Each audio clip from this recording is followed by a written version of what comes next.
J'ai entendu que vous veniez pour des problèmes d'allergie au pollen. Oui, c'est ça, tout à fait.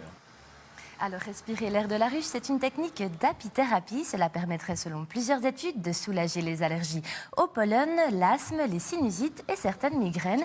Et tout ça grâce à une phéromone appelée méthylpalmitate. Les phéromones sont une communication chimique grâce à laquelle elles peuvent communiquer. Les larves disent, ben voilà, il me faudrait un petit peu de pollen parce que j'ai faim. Alors, elles émettent un certain type de phéromone. Et puis, une autre phéromone, le méthylpalmitate, elles l'émettent pour dire, ben voilà, je suis assez grosse, il faut me mettre de la cire dessus, donc il faut operculer ma cellule. Donc il y a différentes études in vivo qui ont démontré que le méthylpalmitate avait un effet anti-inflammatoire et antifibrotique sur les poumons. Mais alors Steph, elles sentent quoi exactement ces phéromones et puis leur effet est éternel? Alors, depuis l'extérieur, j'ai trouvé que ça sentait plutôt les céréales. Et Auriel, notre ingénieur du son qui a testé, alors il a l'air pas mal. Là, dans la cabine son, il a l'air de bien gérer. Et on va peut-être écouter ce qu'il en pensait. Pour lui, c'était la première fois. Et pour Aloïs, c'était la 3e fois.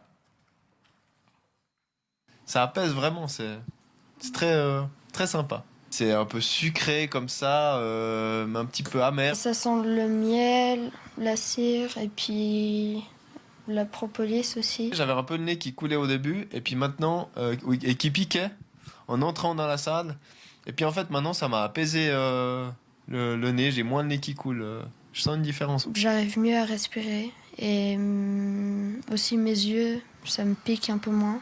Ça fait quoi de savoir que tu es en train de respirer en fait des phéromones d'abeilles, que là-dedans ça J'ai l'impression de faire un peu partie de la ruche. Alors, Angela Todd, elle pratique l'air de la ruche depuis 3 à 4 ans. Elle proposera bientôt aussi des séances à Hassan. Elle est passionnée, elle dorlote ses abeilles qui butinent essentiellement des fleurs bio. Elle suit des formations à l'étranger et en Suisse. Seulement, l'air de la ruche, c'est une méthode qui est née en Ukraine, qui est très connue en Allemagne, mais peu reconnue en Suisse. Alors, je me suis demandé comment une médecine complémentaire pouvait faire pour trouver de la légitimité. Et j'ai posé la question à la fondation ASCA, qui délivre des labels à ces médecines complémentaires.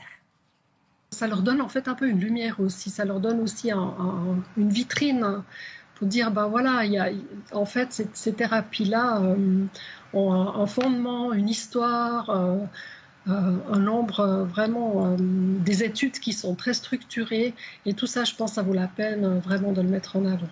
Alors, pour obtenir ces labels, ce label ASCA, il faut au minimum 150 heures de formation, 50 thérapeutes déjà actifs en Suisse, une école reconnue et active en Suisse, une méthode, une philosophie, des techniques détaillées et aussi des études de cas cliniques pour tester l'efficacité de la méthode.